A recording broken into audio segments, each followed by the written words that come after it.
আসসালামু আলাইকুম সবাইকে। কেমন আছেন আপনারা? নিশ্চয়ই ভালো আছেন।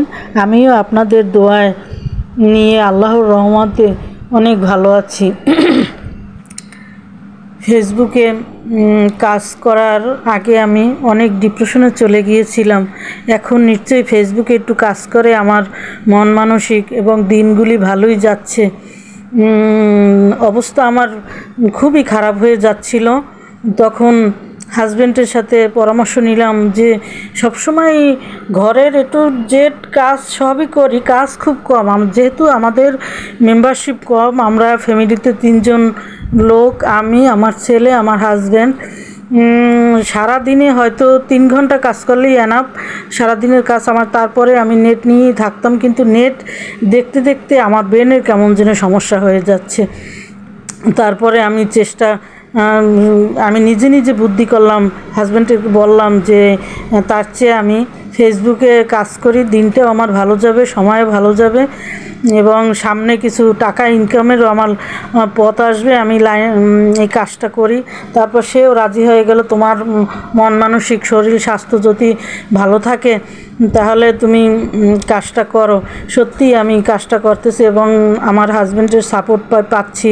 আমাকে বাইরে ঘুরে নিয়ে যাচ্ছে এবং বিভিন্ন দৃশ্য আপনাদের দেখায়। আজকে রান্না করতেছি, মাছ ভুনা করতেছি এবং আপনাদের সাথে কিছু কথাও শেয়ার করতেছি। পেঁয়াজ ভুনা করতেছি, তেলাপিয়া মাছ ভাজলাম, ভুনা করব এবং আপনাদের সাথে কথা শেয়ার করতেছি। ফেসবুকে কাজ করার শুরু থেকে আমার শরীর স্বাস্থ্য মন অনেকটাই সুস্থ হয়ে গেছে।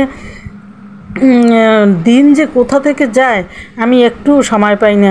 এই যতটুক সংসারের কাজ করি, তারপরে ভিডিও বানাই, প্রতিদিনই একটা ভিডিও বানানোর চেষ্টা করি এবং ওইটা আবার এডিট করি। এডিটের কাজগুলো খুব নিখুঁতভাবে আস্তে আস্তে ধীরে সুস্থে আমি করার চেষ্টা করি। মনের মধ্যে ভয় রেখে রেখে কাজগুলো করি।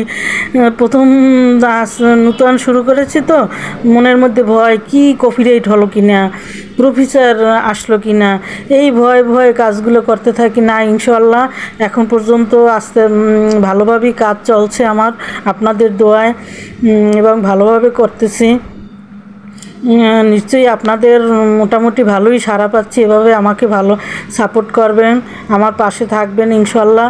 তাইলে আমার সামনের দিনগুলি আরও ভালো যাবে এবং আমি প্রতিষ্ঠিত হতে পারবো। তাই এই কাজগুলি করে আমি ভালোই যাচ্ছে আমার দিন। মাছ ভুনা চলতেছে আমার, তেলাপিয়া মাছ ভুনা করতেছি। মশলা যত ভালোভাবে কষাবেন, রান্না সবাই করে, এক একজনের রান্নার প্রসেস এক এক রকম। যেভাবে ভালোভাবে রান্না করবে তার রান্নার টেস্ট সেভাবেই আসবে। আমি আগেই বলেছিলাম, আদা রসুনের পেস্টটা আপনারা কিউব করে কেটে ডিপে রেখে দিবেন, তারপরে একটা করে বের করে, তাহলে মশলার মানও ভালো থাকবে, স্বাস্থ্যসম্মত হবে। মাছ ভুনা আমার প্রায় হয়ে গেল। দেখেন কেমন হলো আমার মাছ ভুনা।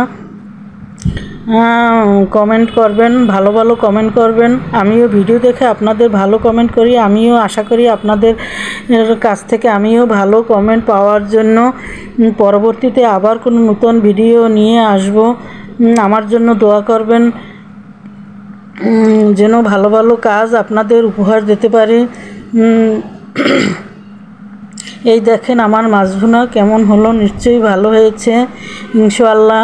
আমি কাজ শেষ পর্যন্ত যেন ধৈর্য ধরে কাজ করতে পারি, সে আল্লাহ যেন আমাকে ধৈর্য দেয়। আমার জন্য দোয়া করবেন। সামনে আবার নতুন কোনো ভিডিও নিয়ে আসব। আল্লাহ হাফেজ। আপনাদের প্রতি শুভ কামনা রইল।